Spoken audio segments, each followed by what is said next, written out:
Hello everyone, this is Dr. Mamta Dikhe, Director, Xenith Advanced Fertility Center based in Wakad, Pune. Today I'm going to be talking to you about a subtopic or related to male infertility, and that is azoospermia or absence of sperms in the semen sample. So what really is azoospermia? Now there is a percentage of men wherein when we assess a semen sample and we do a semen analysis, we find that there is complete absence of sperms in the semen sample. Now this condition is called as azoospermia. So there is adequate volume of the semen sample but no sperms are seen. Many of the times, even today, people believe that as long as they are being able to ejaculate and there is presence of semen, it naturally means that there is adequate amount of sperms in the semen sample. But this definitely is not true because the semen is a mix of a lot of secretions that come from the various organs of the male reproductive tract. The sperms come from the testis, whereas the other fluids come from other glands such as the seminal vesicles, prostate, and other organs, which are in the male reproductive tract. Now, if there are no sperms in the semen analysis, then in the semen sample, then it is termed as azoospermia. Now, what really, whenever there is azoospermia or there is complete lack of sperms in the semen sample, how do we go about trying and assessing what could be the cause of further azoospermia and what kind of treatments can be applicable? Now, azoospermia can be basically of two types. One is an obstructive azoospermia and the second is a non-obstructive azoospermia. So let us discuss a little bit in brief about these two types of azoospermia. So basically, the male reproductive system consists of the testis, where the sperms are produced, and then there are the tracts or the vas deferens. These are tubules through which the sperms travel, and then they are ejaculated through the semen sample during an orgasm. Now, suppose the testes are producing adequate number of sperms, but there is an obstruction in the tracts from through which the sperms are transported to the ejaculate, then there will be good amount of ejaculation but there will be no sperms in the semen sample.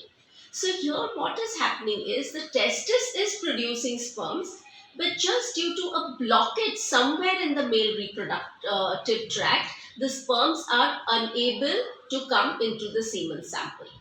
We term this as obstructive azoospermia. In such cases, there are adequate number of sperms being formed in the testis, and therefore it is easy to recover sperms from the testis in such cases. The second cause is non-obstructive azoospermia. So what do you mean by non-obstructive azoospermia?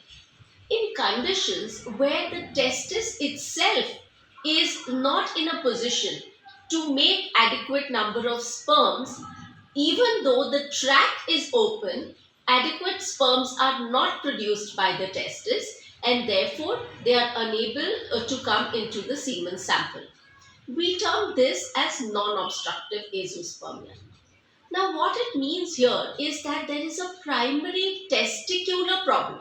The testis itself is unable to make the adequate number of sperms, and therefore getting and retrieving good number of sperms from the testis under such conditions becomes a difficult proposition.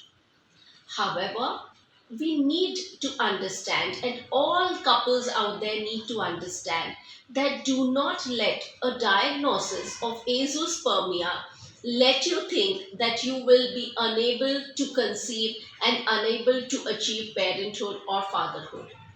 Irrespective of whether it is an obstructive azoospermia or non-obstructive azoospermia, there still are very, very good chances that we can retrieve sperms from the testis. We call these microsurgical extraction methods of sperm extraction, and using the sperms retrieved from the testis, we can then use these sperms and help the couple to conceive a baby through in vitro fertilization. In cases of obstructive azoospermia, sometimes we can also try and see whether that obstruction can be relieved, and hence automatically the sperms would be able to come into the semen sample. However, it is not always assured that even after a surgical reconstructive surgery and removal of the obstruction, adequate number of sperms will be present in the ejaculate. And hence, many times in cases of obstructive as well as non-obstructive azoospermia, we do resort to microsurgical methods of sperm extraction, that is taking these sperms from the testis and using it for in vitro fertilization. A quick point that I want to make is that everybody treats obstructive and non-obstructive azoospermia in a similar manner. However, the retrieval of sperms and the way you need to retrieve the sperms from the testis in both these cases can be very different.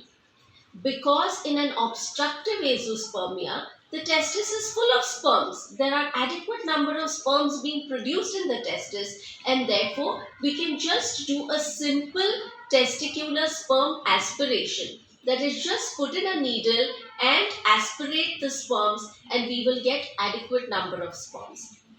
However, if it is a non-obstructive azoospermia where there is a primary testicular problem, you need to really focus on different areas of the testis where you would be able to find small amounts of sperms that are present. In our laboratory at Xenith, we have an operating microscope. So all these cases where a microsurgical extraction needs to be done, we do it under an operating microscope, which really gives us a tremendous amount of magnification. Especially in cases of non-obstructive azoospermia, this magnification helps us to identify small areas in the testis where sperms probably will be found in good amounts, and we are able to focus our attention on those tubules and take sperms from those areas of the testis. It is very important to determine beforehand what kind of an extraction technique you will require in order to get the sperms from the testis in the most optimal way. Otherwise, just going in to do an extraction and not finding sperms is not something that we are trying to look at. We want to go in there with the determination that we can get sperms and be able to help the couple have their own biological child.